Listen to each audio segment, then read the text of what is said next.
मैं मोहम्मद जुनैद जियो news election headquarters की इस खुसूसी सीरीज़ के साथ एक बार फिर आपकी खिदमत में हाजिर हूँ। 8 फरवरी 2024 को आम इंतखाबात का इनेकाद हो रहा है।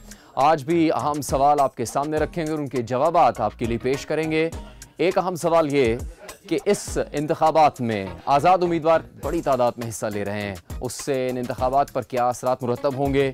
जियो जंग ग्रुप के सीनियर सहाफ़ियों तज्ज़ियेकारों की राय आप देख सकेंगे। इस इलेक्शन में जो आज़ाद उम्मीदवार हैं उनकी तादाद बहुत ज़्यादा है, जिसकी एक बड़ी वजह यह है कि जो पाकिस्तान तहरीक इंसाफ के कैंडिडेट्स हैं वो भी आज़ाद हैसियत में इन इंतखाबात में हिस्सा ले रहे हैं। तो इलेक्शन का मरहला तो बड़ा इंटरेस्टिंग होगा, लेकिन जो इलेक्शन के बाद वाला टाइम होगा मेरे ख्याल से वो ज़्यादा इंटरेस्टिंग होगा, क्योंकि उसमें ये देखा जाएगा कि जो आज़ाद उम्मीदवार हैं वो किस पार्टी में जाते हैं और जो पीटीआई के आज़ाद उम्मीदवार हैं क्या वो पीटीआई में ही रहते हैं बतौर आज़ाद कैंडिडेट या वो भी किसी पार्टी में शमूलियत अख्तियार कर लेते हैं। तो मेरे ख्याल से इलेक्शंस तो इंटरेस्टिंग होंगे, उसके बाद वाला जो मरहला है वो ज़्यादा दिलचस्प होगा। ज़ाहिर आज़ाद उम्मीदवार बहुत ज़्यादा हैं, क्योंकि पाकिस्तान तहरीक इंसाफ को मौका नहीं दिया गया है इलेक्शन में हिस्सा लेने का अपने इंतखाबी निशान पर, मगर वो भी तादाद इसलिए ज़्यादा हो गई क्योंकि पाकिस्तान तहरीक इंसाफ के भी मुतादिद ऐसे लोग जिन्हें पार्टी ने कहा कि आप इंतखाबात ना लड़ें, वो भी आज़ाद हैसियत में लड़ रहे हैं। तो एक एक कॉन्स्टिट्यूंसी में पाकिस्तान तहरीक इंसाफ से ताल्लुक़ रखने वाले भी बहुत सारे रहनुमा मौजूद हैं।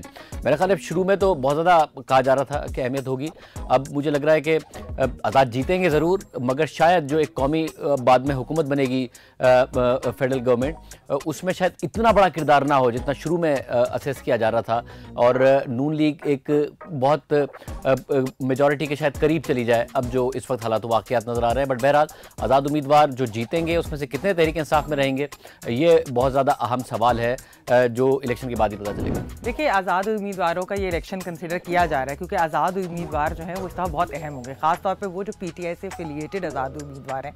बहुत सारी ये भी स्पेकुलेशन हो रही है कि उनमें से कितने लोग जो हैं वो पीटीआई के साथ लॉयल रहेंगे या फिर वो किसी और जमात में चले जाएंगे।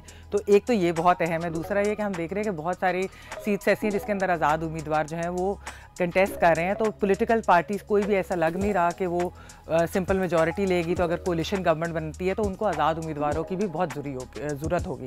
तो इसलिए ये इस इलेक्शन को कहा जा रहा है एक तरह से कि इसमें आज़ाद उम्मीदवार बहुत अहम होंगे। शायद ही किसी इलेक्शन में आज़ाद उम्मीदवारों की इतनी अहमियत हो जितनी इस इलेक्शन में, और उसकी वजह यह है कि यह महज आज़ाद उम्मीदवार नहीं है, ये दरअसल एक सियासी जमात उनको बैक कर रही है और वो है पाकिस्तान तहरीक इंसाफ। और उसकी वजह ज़ाहिर ये है कि ना उनके पास बल्ले का निशान है ना पार्टी है, लेकिन उनके उम्मीदवार हैं और वो आज़ाद लड़ रहे हैं।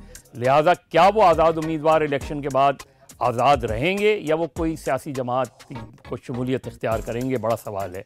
ज़्यादा इम्कान इसका है कि शायद कुछ लोग जाएँ, मगर एक पार्लिमानी ग्रुप भी बन सकता है जो उसको दायरे तहरीक इंसाफ की सपोर्ट हासिल होगी। जी, इस दफ़ा तो 1985 का जो गैर जमाती इलेक्शन हुआ था जिसमें सिर्फ आज़ाद उम्मीदवार ही थे, उससे कहीं ज़्यादा आज़ाद उम्मीदवार हैं। और फिर जब पीटीआई से सिंबल लिया गया तो वो आज़ाद भी शामिल हो गए जो पीटीआई के हमायत याफ्ता हैं। तो बड़ा इलेक्शन के बाद एक बड़ा कन्फ्यूजन होगा। मैंने तो इसको आज़ादों का मेला कहा था कि ये जब असम्बलियाँ मुंतखब हो जाएंगी तो उसके बाद ये बड़ा मसला होगा कि ये आज़ाद किधर जाएंगे। पीटीआई तो बतौर जमात पता नहीं उसको जगह मिलेगी या नहीं मिलेगी, अब उनको कहाँ जाना पड़ेगा, क्या आज़ादों का अलग ग्रुप होगा, क्या वो एक वफ़ादारों का ग्रुप बनाएंगे। तो काफ़ी कन्फ्यूजन क्रिएट होगा इस ये जो आज़ाद उम्मीदवार हैं इनकी वजह से।